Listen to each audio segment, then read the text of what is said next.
अगले 24 घंटे में उड़ीसा के ऊपर रेनफॉल का डिस्ट्रीब्यूशन आइसोलेटेड रहा है। हाईएस्ट रेनफॉल जो है टिक्काबारी में, जो कि कंधमाल में पड़ता है, 30 मिलीमीटर दर्ज की गई है। उसके अलावा जो टेम्परेचर की बात करें तो maximum temperature 43.2 degree Celsius Balangir में दर्ज किया गया है। मलकानगिरी में गस्टी सर्विस विंड स्पीड जो हाईएस्ट स्पीड दर्ज की गई है 98 kmph दर्ज की है, जो कि AWS की ऑब्जर्वेशन है। अभी बात करते हैं फोरकास्ट के सिस्टम की।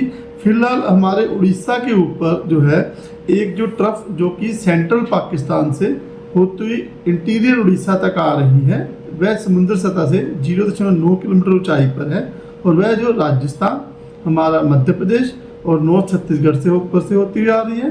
दूसरा एक जो सुबह वाला एक cyclonic circulation north interior Orissa neighbourhood पर बना था, वह अभी इस ट्रफ के साथ मर्ज हो गया है। हम एक्सपेक्ट कर रहे हैं कि इस ट्रफ की वजह से अब आने वाले 2 दिन में जो है हमारे उड़ीसा के ऊपर हैवी रेनफॉल और गस्टी सर्विस स्पीड की संभावना है, जिसकी वजह से डे 1 में हैवी रेनफॉल के लिए और जो विंड स्पीड है 60 किलोमीटर से 70 किलोमीटर प्रति घंटा, गस्टिंग टू 80 किलोमीटर प्रति घंटा रफ्तार से बह सकती है, जिसमें मयूरभंज, क्योंझर, अनुगुल और ढेंकाना डिस्ट्रिक्ट शामिल है।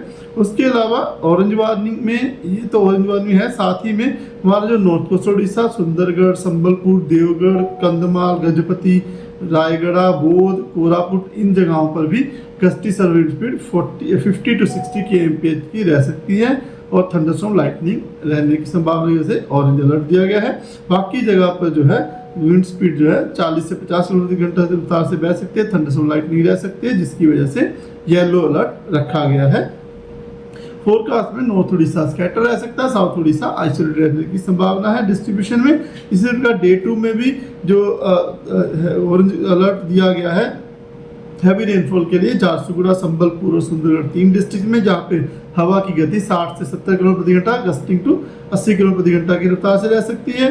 बाकी ऑरेंज कलर जहाँ 50 से 60 किलोमीटर प्रति घंटा की रफ्तार से विंड चलने की संभावना की वजह से दिया गया है नुआपाड़ा, मयूरभंज, क्योंझर, अनुगुल, बोध, देवगढ़, कंधमाल, कालाहांडी, बोलांगीर इन डिस्ट्रिक्ट में, और बाकी जो रेस्ट जो उड़ीसा डिस्ट्रिक्ट में वहाँ 40 से 50 किलोमीटर प्रति घंटे की रफ्तार से हवा बह सकती है। थंडरस्टॉर्म लाइटनिंग 1-2 स्थानों पे आइसोलेटेड प्लेस में होने की संभावना है। इधर डे 3 में येलो अलर्ट दिया गया है कोस्टल उड़ीसा और उसके साथ में सटे डिस्ट्रिक्ट, कोल्हापुर, मलकानगिरी, रायगढ़, इन सब पे जो है thunderstorm lightning gusting 40 to 50 kmph रहने की संभावना है। इसी प्रकार जो डे 4 में भी हमारे पास जो है 1-2 तारीख में भी जो कोस्टल उड़ीसा उसके सटे हुए हमारे डिस्ट्रिक्ट मयूरभंज, क्योंझर, नीचे मलकानगिरी, कोरापुट, रायगढ़, इन जगहों पर भी जो है हवा की गति ज़्यादा रह सकती है, 40 से 50 किलोमीटर प्रति घंटा। थंडरस्टॉर्म लाइटनिंग के लिए येलो वार्निंग दी गई है।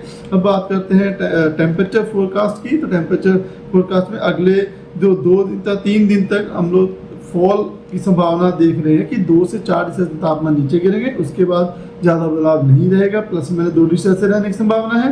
एक इन्फॉर्मेटरी मैसेज जो है जारी किया गया है, जिसमें कि झारसुगुड़ा, संबलपुर, बोलांगीर, नुआपाड़ा, बरगढ़, इन जगहों पे जो तापमान है आज जो 42 से 44 डिग्री सेल्सियस की रेंज में रहने की संभावना है। हॉट एंड ह्यूमिड के लिए येलो अलर्ट दिया गया है अगले 5 दिन तक, 29, 30, 31, 1-2 तारीख को, जहाँ पे कोस्टल उड़ीसा के डिस्ट्रिक्ट शामिल है हॉट एंड ह्यूमिड में, येलो वार्निंग में। और फिशरमैन भाइयों के लिए आज जो डे 1 में वार्निंग रखी गई नॉर्थ कोस्टल उड़ीसा में ना वेंचर करें, वहाँ पे हम एक्सपेक्ट कर रहे हैं जो समुद्र रफ टू वेरी रफ रह सकता है, 40 से 50 किलोमीटर प्रति घंटा से गस्टिंग टू 60 किलोमीटर प्रति घंटा की रफ्तार से हवा रह सकती है। धन्यवाद।